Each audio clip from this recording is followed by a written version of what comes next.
So I'm sure we're all getting excited by this point because it's Wednesday and tomorrow's Thanksgiving and we all just want to go home.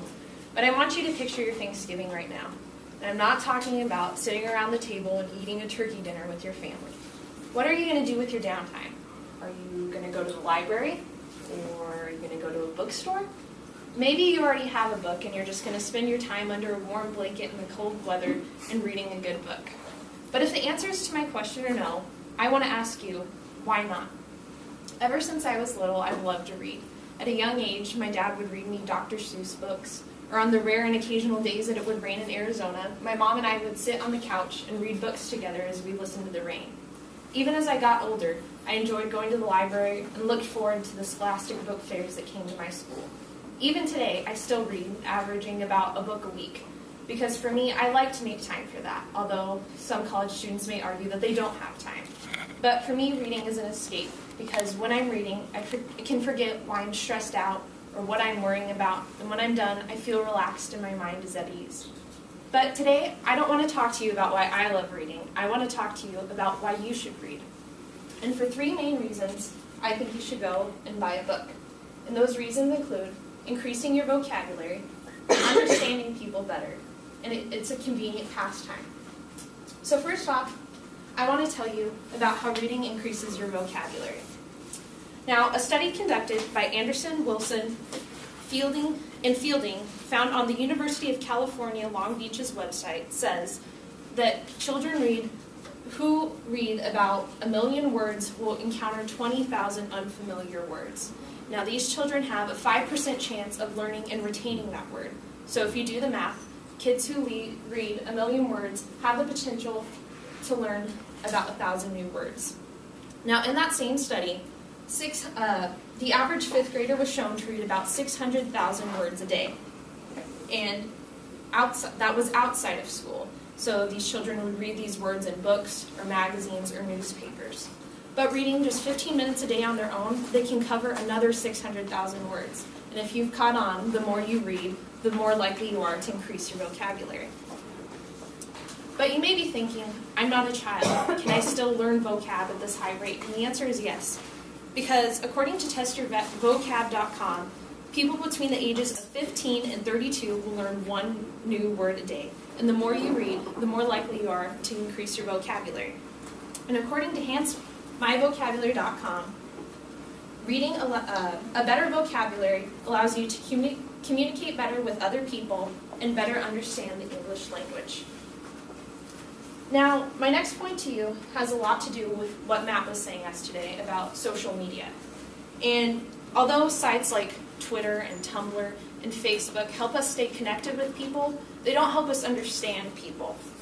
And a study by University of Michigan's Ethan Cross says that the more we use Facebook, the worse that we feel. Now think about how many times you log onto your Facebook and see a picture of someone on vacation while you're stuck at home or off doing fun things while you're working. When we compare ourselves to people, we feel less happy about what we're doing. And that study also showed that Facebook causes feelings of jealousy and relationship problems. A study on edweek.com says reading temporarily increases your social understanding and empathy for other people, and I can speak to this from personal experience. I had a friend who had upset feelings that would try to communicate them to me, and I just couldn't understand. I would try to help them, and it eventually got to the point where they said, I can't explain to you how I feel, read this book. So I bought the book, and I read it, and as I read it, I tried to relate to the character as much as I possibly could, and by the end of the book, I understood completely how that person felt, and I was able to better communicate with them. And I also know that my relationship improved with them because that person became my boyfriend, and we have been dating for 1.5 years. So lastly, I want to talk to you about why you should read, because it's such a convenience, especially to us as college students. From this very room, we can walk on campus and reach several libraries. You may argue that those books aren't interesting, and maybe for fun they're not. But according to Google Maps, the Tempe Library, located on Rural and Southern, is just a short 7-minute drive away. Now, you could use the argument that you don't want to borrow a book, you want your own book. And if that's the case, there are several bookstores around here, including the Changing Hands bookstore on Guadalupe and McClintock, and Barnes & Noble at Tempe Marketplace. But you could say to the argument to that, it's too much trouble, I just want to stay home. But thanks to technology, you can stay home and still access a book. Sites like Amazon.com, you can go on and download the free Kindle app and download thousands of books. And it's also easy to get descriptions of those books so you can find one that is sure to interest you. BusinessInsider.com says that 19% of the book market is made up from Amazon. So if it's so convenient to read a book, why wouldn't you? Why wouldn't you benefit yourself from all that reading can give you? So in conclusion, I'm not asking you to spend all your time reading. I'm not asking you to spend all your money on books. And I'm not asking you to read as frequently as I do. But I am asking you to go and read a book. And I challenge you this Thanksgiving to find a book that interests you.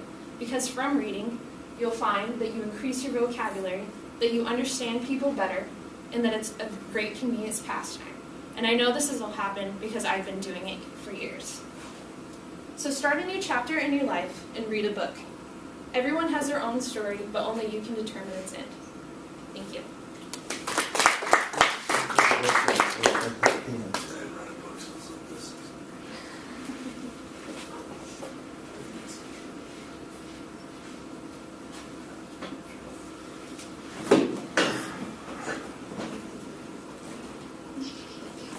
What did you like about Kendall's speech? The concluding statement. Pardon? The concluding statement. The concluding statement. Start a new chapter. Boy, she got some good, clever wording in there. It was really organized. Really well organized? You know exactly what her 3 main points are? Other comments for her? Did she make that action goal easy? Yeah. You can go to the library. There's one on campus. Or you can buy a book. Less than 7 minutes away. Or if you still don't want to go somewhere, download one. Boy, that makes it super simple, doesn't it? That's what you want to do. Reduce your audience's resistance. Any suggestions for her next speech? She's got it down. She's got it down? Okay. All right. Grant, it looks like